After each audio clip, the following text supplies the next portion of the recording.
Irmãos, com a paz do Senhor. Quero ler com os irmãos Marcos, capítulo de número 4, versículo de número 35. Enquanto os irmãos procuram, eu quero ser grato primeiramente a Deus por esta rica e maravilhosa oportunidade que o Senhor me concede de estar ministrando a palavra do Senhor. Quero agradecer ao pastor Jairo, pastor presidente deste campo, desta obra. Grato a Deus pela sua vida, pelo ministério, pela confiança que me é dada, juntamente com meu amigo, meu líder, presbítero Misael. Que Deus continue abençoando a todo o corpo de obreiro também. Quem encontrou Marcos, capítulo 4, versículo 35, diz amém? A minha tradução é um pouco diferente, porém a essência é a mesma. Diz assim: quando caiu a tarde, Jesus disse aos seus discípulos: vamos atravessar para o outro lado do mar. Então eles foram, deixando a multidão, embora outros barcos fossem atrás deles. Logo se levantou uma terrível tempestade. Ondas enormes começaram a arrebentar sobre o barco, de forma que ele estava ficando cheio de água, prestes a afundar. Jesus estava dormindo na popa do barco com a cabeça numa almofada. Os discípulos o acordaram bradando: Mestre, nós estamos quase nos afogando, e o Senhor nem se importa? Então Jesus se levantou, repreendeu o vento e disse ao mar: cale-se, aquiete-se. O vento se aquietou e tudo ficou calmo. Ele perguntou aos discípulos: por que vocês estão com tanto medo? Vocês ainda não têm fé? Eles ficaram cheios de espanto e diziam uns para os outros: quem é este, que até os ventos e as ondas lhe obedecem? Amém. Eu confesso que eu estava no meu lugar, e não sei se é somente eu, mas eu tenho um costume de pedir uma confirmação a Deus da palavra que Deus tem dado. Não que Deus, ele erra, mas nós temos aquela sensação, aquela humanidade dentro de nós. E eu recebi um convite do Misael há uns 20 dias atrás. Aí eu não sabia se era muito tempo de preparo, se era 20 dias para eu ficar me preocupando dia após dia. E eu orava dentro do meu quarto, acordava nas madrugadas orando ao Senhor por esta palavra. E esta palavra ardia no meu coração dia após dia que eu adentrava no meu quarto. E de repente eu me assentei ali no meu lugar dizendo: Deus, tenha misericórdia de mim. E até quando o grupo do Jardim Jandaia foi cantar, só no toque eu já comecei a chorar. Vocês não têm ideia como essa música estava na minha playlist de mais tocadas nesses dias. Só pelo toque eu disse: meu Deus, Deus é bom. Deus continua sendo bom. E eu quero compartilhar com vocês esta mensagem que Deus tem colocado no meu coração faz muito tempo, sobre uma passagem muito conhecida, que é sobre Jesus acalmando o vento e acalmando o mar. E eu gosto muito de ler a palavra do Senhor com os detalhes. Eu aprendi com meu pai que a gente precisa ler a palavra do Senhor prestando atenção nos detalhes que a Bíblia nos oferece. No versículo 35, já vai dizer que quando caía a tarde, Jesus disse aos seus discípulos: vamos atravessar para o outro lado do mar. Só que para nós chegarmos nesse exato momento da história, alguns momentos atrás, nós vamos ver que os discípulos, esses mesmos discípulos, eles viam com os próprios olhos Jesus curando, Jesus libertando, Jesus agindo. Quando nós estamos na nossa caminhada cristã, muitas das vezes nós somos movidos pelo testemunho dos outros.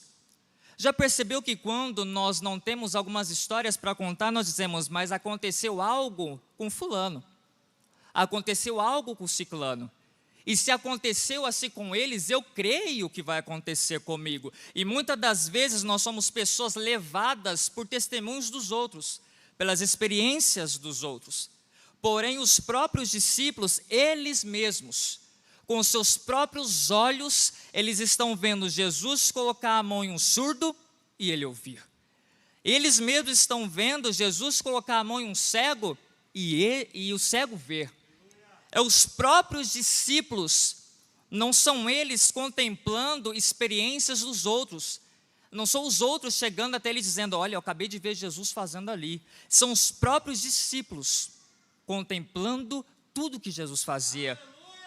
Então os discípulos, até este exato momento, eles estão com a memória muito fresca do que Jesus faz, do que Jesus, se assim eu posso dizer, é capaz de fazer.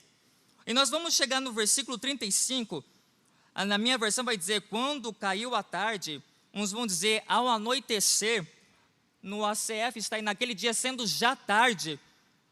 A gente sabe que a tarde estava terminando e a noite estava se iniciando. Então era mais ou menos umas 7 horas da noite para a gente entender. Aí nós vamos ver que Jesus, olha o detalhe que a palavra do Senhor vai nos trazer. Vai dizer, Jesus olhando para os discípulos diz, vamos atravessar para o outro lado do mar. Alguns de vocês estão vendo algum ponto de interrogação na fala de Jesus? Será que Jesus está olhando para os discípulos e está dizendo, vamos tentar passar? Será que Jesus está querendo dizer, será que hoje dá? Jesus não está olhando para os discípulos e está dizendo, será que hoje é possível? Jesus, ele está afirmando, vamos passar para o outro lado. Então os discípulos, eles não estão somente na mente os milagres que Jesus faz, mas também com uma ordem direta do próprio Cristo, nós vamos passar.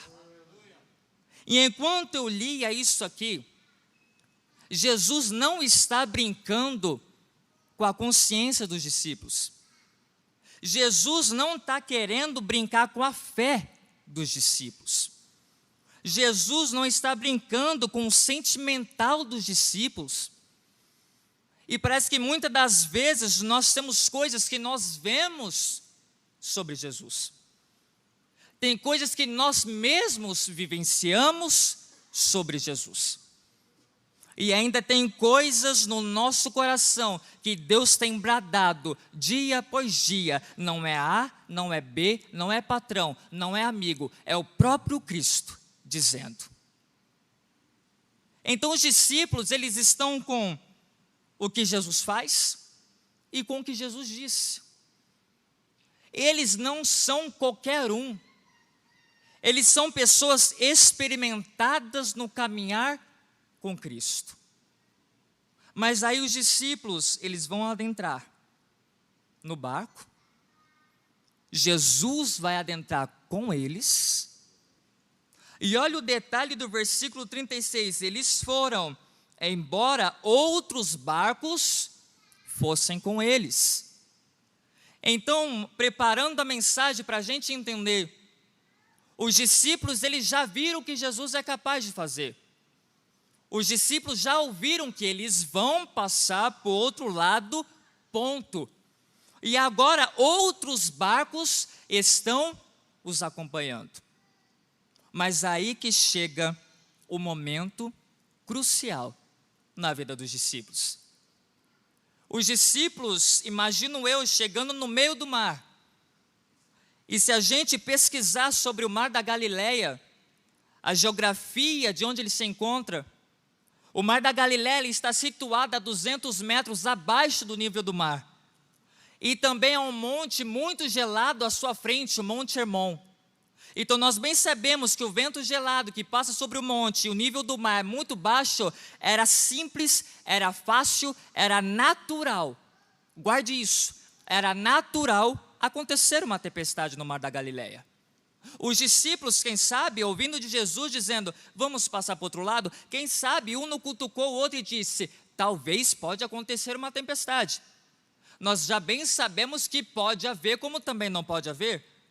Então eles vão adentrar no barco, já à noite, e de repente, olha o detalhe, como eu disse, o detalhe que a Bíblia vai nos trazer, e de repente se levantou uma grande tempestade. Se nós olharmos no original dessa palavra grande, pode significar uma forte tempestade, ou como também uma terrível tempestade. Aí eu te digo, algo na vida dos discípulos aconteceu que eles não esperavam. Eles bem sabiam que podia acontecer uma tempestade, mas de repente se levantou uma terrível tempestade. E eu quero que vocês observem, quando os discípulos estão no meio do mar, cadê os outros barcos? Cadê?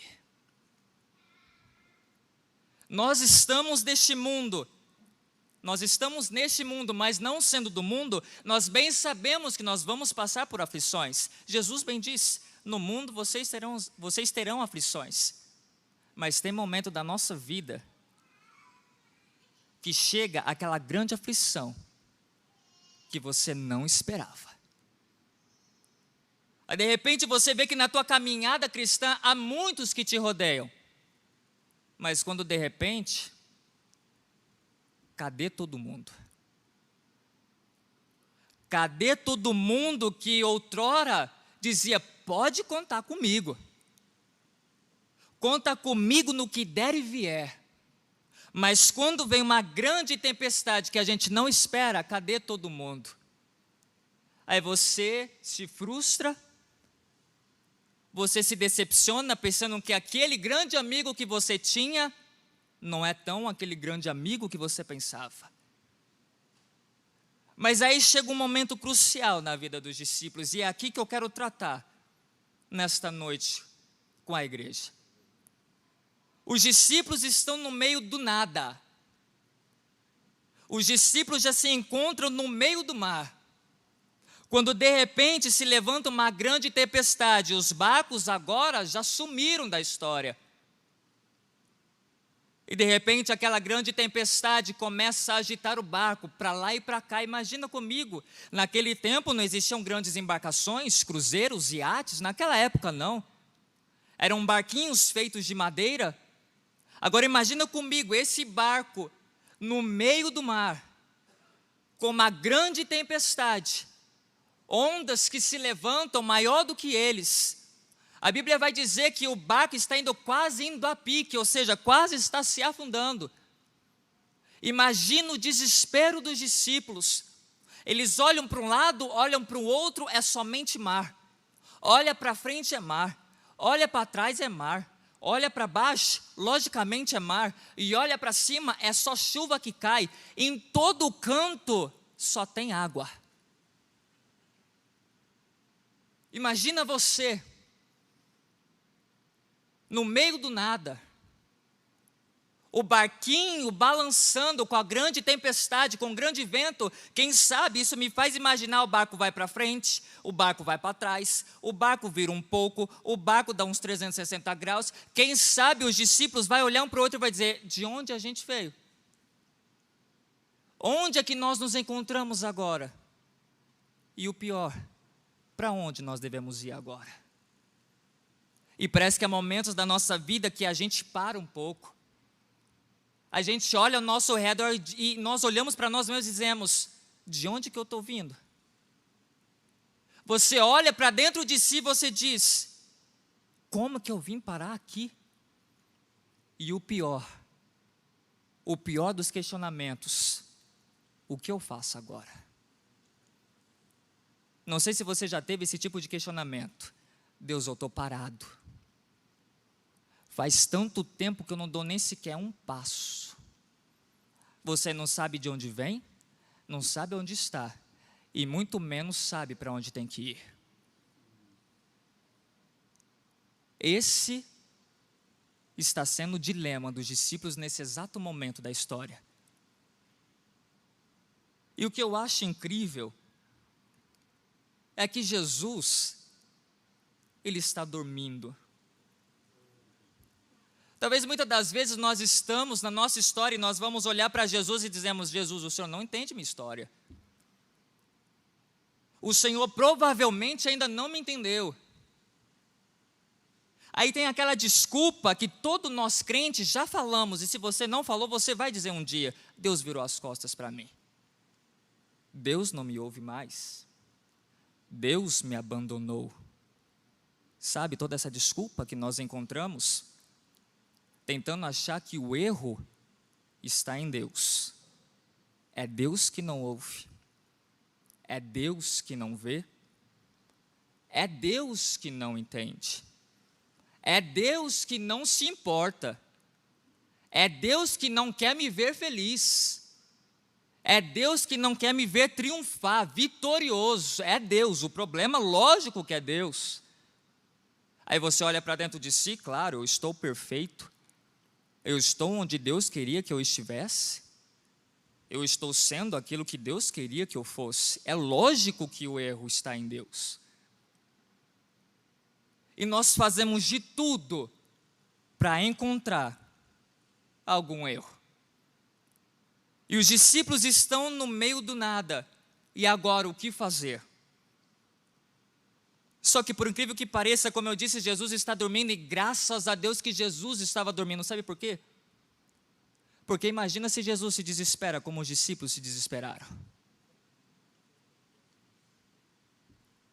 Imagina se Jesus, imagina se Jesus chorasse como os discípulos poderiam estar chorando naquele momento.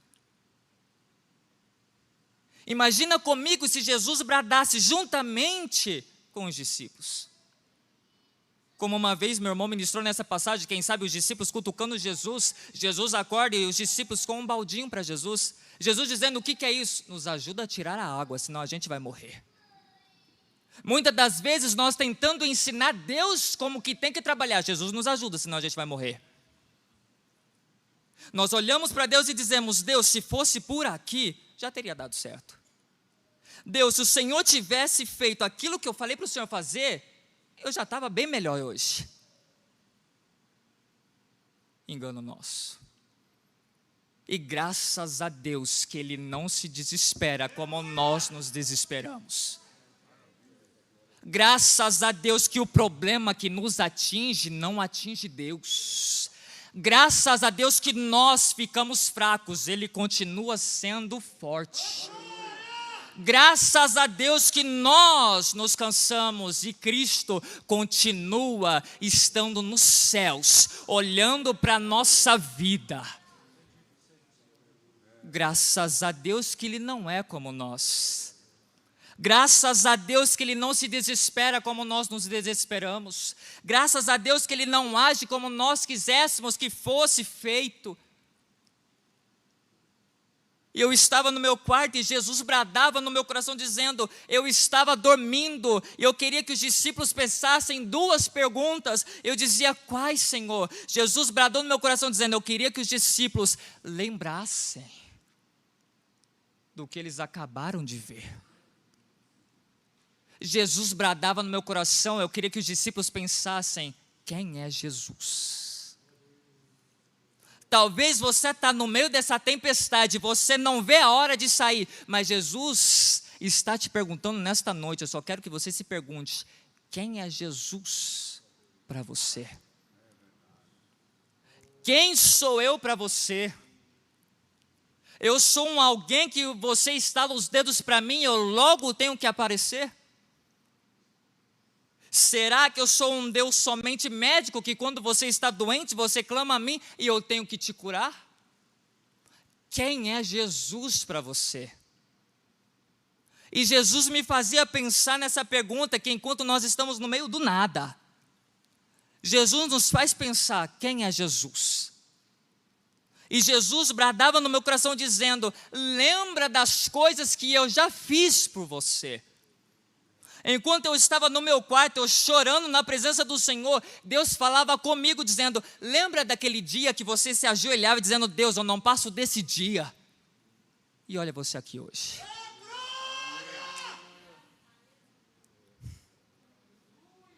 Deus, eu não vou mais para frente. Olha você aqui hoje. Você dizendo: Deus, o Senhor não se importa.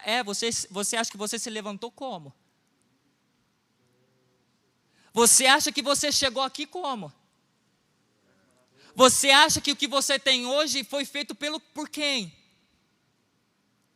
Aí você diz: eu estou sozinho. Você chegou aqui com as suas próprias forças?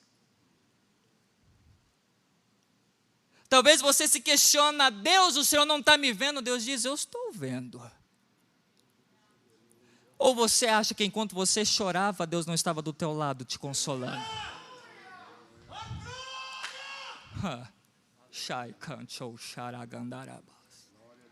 Ou você acha que quando você dizia na sua mente: não vou conseguir dormir hoje, e de repente você dormiu o melhor dia da sua vida, você acha que quem estava na beira da sua cama cuidando de você? E Deus está falando ao meu coração: pergunta para a minha igreja, como você chegou aqui hoje? Lembra do que eu já fiz por você. Você dizia: Deus não vai, Deus disse: vai. A ordem é chegar do outro lado e você vai chegar. E Deus está dizendo: você já esqueceu de tudo que eu já fiz por você? Eu curei, abri porta, libertei, cuidei de você, que coisas que você nem sequer viu. Coisas que a gente acha normal, a gente adentrar no nosso quarto, do nosso carro, ir para o serviço e voltar, você diz: é normal. Tanta coisa que Deus te livrou no meio que você nem viu. E Deus está dizendo: porque hoje você se questiona, de hoje eu não passo. Lá da outra vez você disse a mesma coisa e você passou. Naquele mesmo dia, lembra? Deus te faz lembrar. Deus te faz trazer a memória daquele dia que você chorava, você sentiu na pele a dor do luto, a dor de perder alguém, a dor de ver as portas se fechando, de alguém cortando a sua água, a sua luz. Talvez as portas se fechando e você dizia: agora que parecia que ia, tudo fechou. Mas deixa eu te dizer, olha você aqui. Deus tem te cuidado com tanto carinho. Deus tem cuidado de tudo que você tem pedido. Irmãos, eu dizia a Deus: Deus, pode ser coisa boba, eu dizendo: Deus confirma a palavra, e Deus olha por bem, por misericórdia. Tá bom, filho, eu vou confirmar. Deus está cuidando de tudo. A outra pergunta que Deus me fazia pensar, que Jesus estava dizendo aos discípulos era: e agora, vocês pensaram quem sou eu, agora pensa quem são vocês. Começa a medir. Você disse: Deus é forte, Deus é poderoso, Deus é o Deus dos impossíveis, Deus é o mesmo ontem, hoje e será para sempre. E agora, quem é você? Você é forte. Você é merecedor. Nós somos miseráveis pecadores, falhos, indignos. Já pesou na balança você e Deus? Será que o problema realmente é Deus? Será que realmente é Deus que ainda não ouviu? Será que é Deus que realmente que não se importa? E das vezes que Deus te chamou para orar, você não foi? Isso eu nem tinha preparado, Deus está falando agora. E das vezes que eu te chamei para vir à minha casa e você arranjou tanta desculpa. E das vezes que eu te chamei para jejuar. E das vezes que eu te chamei para ficar longe daquele que eu já te avisei que é para ficar longe, você ainda não ficou. Eu não sei para quem é, Deus sabe. E das vezes que eu te chamei de madrugada, você nem sequer fez questão. É insônia, era Deus te chamando. E agora os discípulos estão nesse dilema. Não sei de onde eu vim, não sei onde eu estou, não sei para onde eu devo ir. De repente os discípulos vão cutucar Jesus dizendo: Mestre, será que o Senhor não se importa conosco? Será que o Senhor não está vendo que a gente está quase morrendo? Sabe o que eu acho lindo? Jesus ouvindo os discípulos, Jesus vai se colocar de pé, ele vai olhar para o vento, imagina a cena comigo. Jesus se coloca de pé. Lembra como aqueles desenhos animados que a gente quando criança assistia, que o vento tem olho, tem ouvido, de repente o mar tem olho, tem ouvido, e de repente Jesus disse assim para o vento: vento, cala-te. Aí imagina o vento soprando para lá e para cá, e o vento ouvindo: vento, fica quieto. E ao vento, o vento ouvindo a voz de Deus. Jesus está olhando para o mar e está dizendo: mar, se aquieta. E olha o mar, bravio, e de repente, ó. De repente os discípulos olham para o céu, o tempo está fechado, e de repente as nuvens se dissipam, o tempo se abre. Imagina comigo os discípulos olhando um para o lado, um para o outro e dizendo: parece que há 5 segundos atrás a gente ia quase morrer, ó agora. Deus está dizendo: a qualquer momento que eu me colocar de pé e dizer calma, aquieta.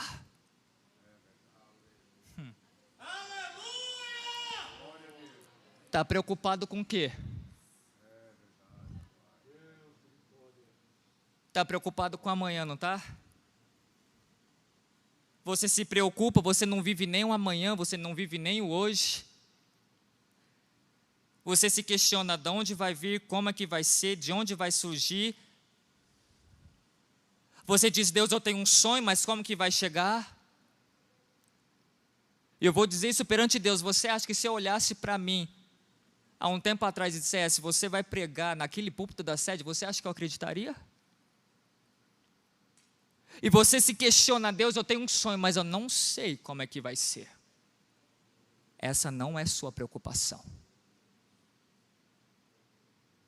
Deus, o Senhor já disse para mim que eu vou chegar, que eu vou subir, que eu vou alcançar, mas olha onde eu moro, olha a minha vida, olha a minha família. Isso não é da sua preocupação.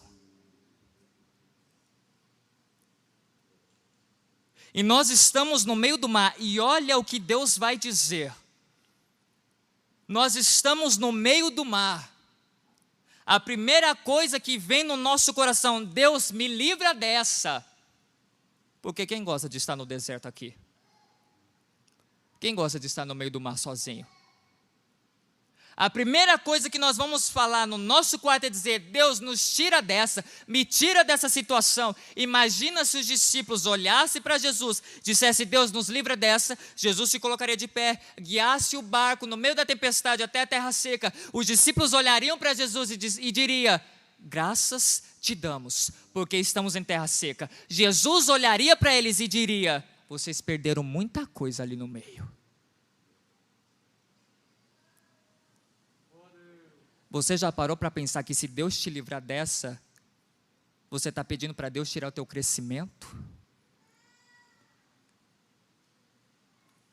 Você já parou para pensar que você está clamando, Deus me tira desse sufoco, você está pedindo para Deus tirar o teu aumento de fé?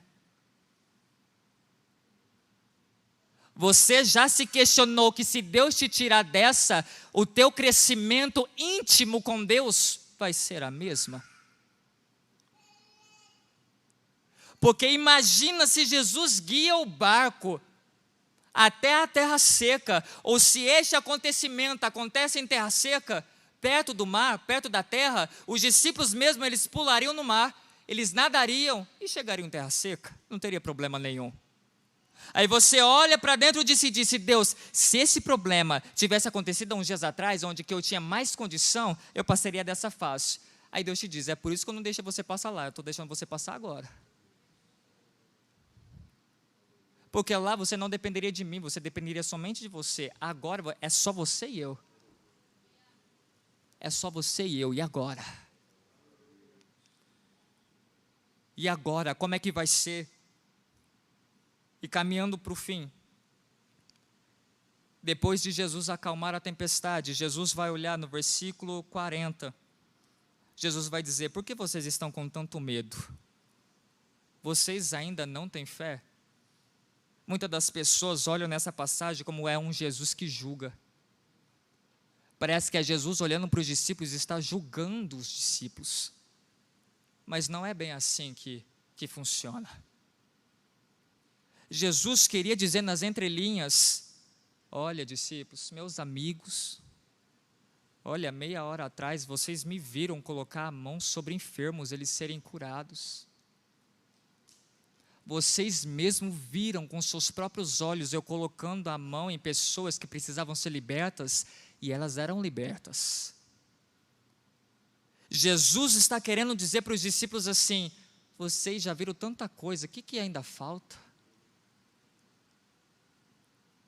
E Jesus te pergunta nessa noite, eu já fiz tanto por você, o que ainda falta para eu fazer na tua vida, para você acreditar que eu continuo sendo o mesmo? Você me pediu confirmação uma vez, agora você quer confirmação da confirmação para saber se é Deus. Já falei com você ali, já falei com você aqui, já falei você desse jeito, já falei desse jeito, e você ainda se questiona. Deus está olhando para você e está dizendo, o que ainda falta para você ter fé? O que ainda que eu não fui suficiente na tua vida para você duvidar?